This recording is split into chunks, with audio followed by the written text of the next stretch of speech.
He was an ordinary fisherman named Daniel Cole, known for his stubborn courage and restless desire to chase storms when everyone else ran for shelter. The sea had raised him, fed him, and almost taken him countless times, but on that gray morning when the clouds hung heavy and the waves whispered warnings, Daniel refused to turn back.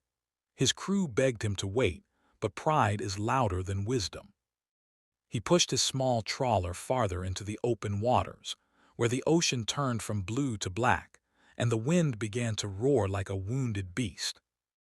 Hours later the storm struck. Lightning tore through the sky, thunder shook the sea like a drum, and Daniel's boat was tossed like a toy. He shouted into the storm, fighting to hold the rudder, but a monstrous wave slammed the vessel sideways.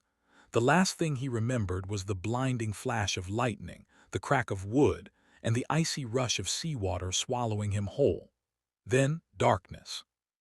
He awoke choking, gasping for breath, his body pressed in tight, warm slime. The smell was unbearable, salt, rot, and death mixed together. He could barely move. The walls around him were alive, pulsing. It was then he realized with horror that he was inside something living. The rhythmic rush of water, the deep echoes of a beating heart, and the faint hiss of air told him the truth. He was inside a creature of the deep, a whale. Panic clawed at his throat, but panic would only waste the little air he had. He forced himself to breathe shallowly, his mind spinning. His flashlight, miraculously still working, revealed the glistening pink walls of the belly that surrounded him. He screamed until his voice broke, but the sound was swallowed by the creature's endless heartbeat. The first night was a nightmare of terror and disbelief.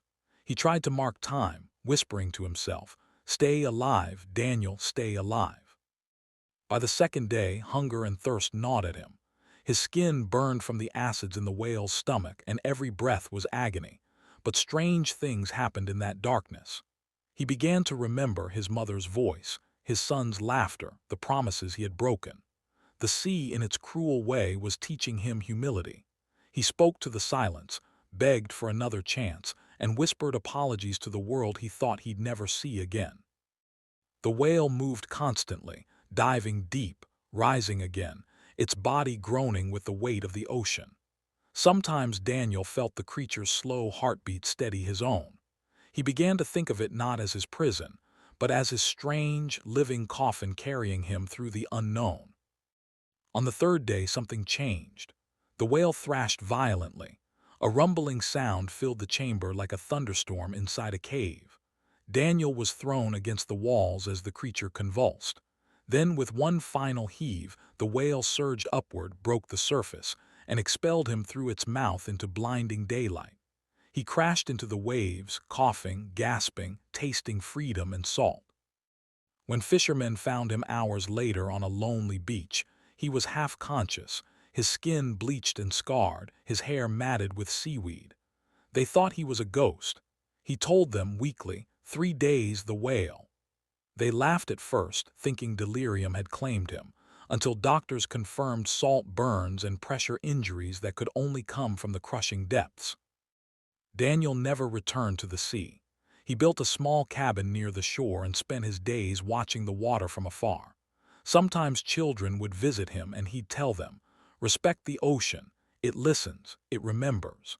And when the waves grew dark at sunset, he swore he could still hear a low, distant song beneath the surface, the echo of the giant that once carried him through death and back into life.